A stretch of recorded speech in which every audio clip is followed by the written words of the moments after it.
Need tonight, there are only about 2,000 days between when a baby is born and when they enter kindergarten. That's according to the Buncombe Partnership for Children. Now, the organization says that time is critical to forming a foundation for the child's future learning.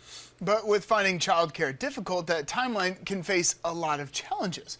Fox 9's Dana Winter takes us to North Carolina, where a program offering part-time care hopes to make a full-time change in families' lives.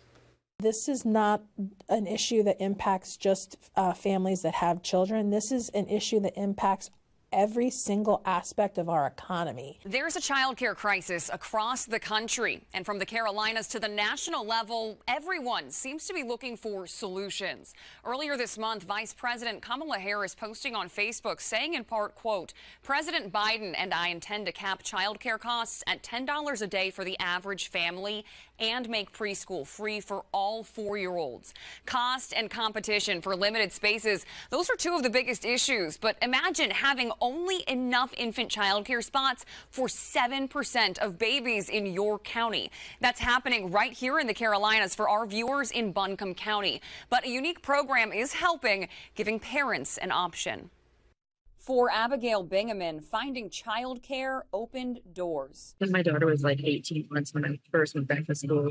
And I remember because I wasn't with her dad when I started that journey. And he was just like, "You're crazy. How are you going to not have a job and find an apartment and start school without having anything lined up?" And I honestly didn't know, but I knew that was the next step for me. Her journey taking her to Asheville's YWCA, introducing her to Empowerment Childcare. It's the only program of its kind in this area in that it offers free and or low cost options for families, especially moms and women who are trying to get back into the workforce. It's a high need because we have families that are on waiting lists.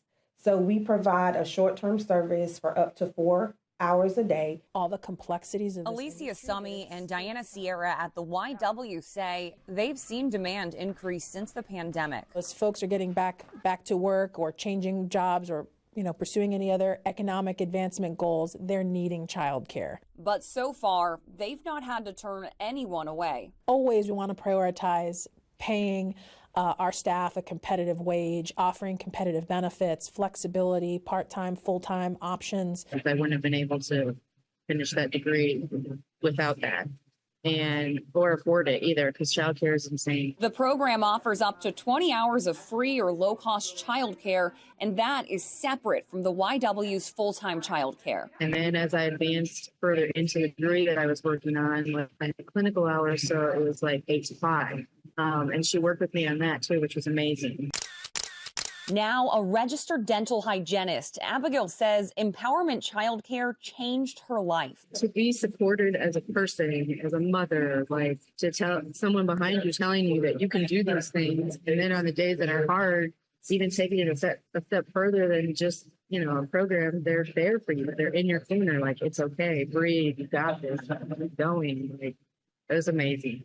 And while the YW is able to keep up with demand, it could become more difficult if more child care providers in the area close. And that's something that could happen due to federal funding, federal pandemic era funding that expired in 2023. It runs out for North Carolina at the end of June.